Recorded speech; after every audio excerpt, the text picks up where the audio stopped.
যে ওই ও ট্রেনের ভর্তি কত রে? তাহলে টাকা দিয়ে দিতেছি, কালকে যে ভর্তি হয়ে আহিস। যে ভাই ভর্তিটা 3,000, 3500 তাইলে 500 টাকা কিছু খাইতে পারবি? 3500 মা আমগো ট্রেনের ভর্তি বেশি না, 4500 টাকা। ও আচ্ছা, 4500 টাকা। দাঁড়াও,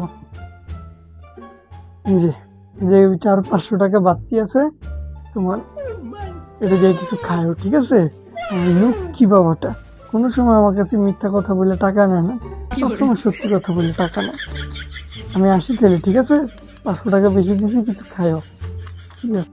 হালা বোধহয় 500 টাকা বেশি চাইতে কয়। এই যে 1500 টাকা বেশি চাইছি, এখন 1500 টাকাই খাবো। 500 টাকা দিয়ে কি বলো, চলো।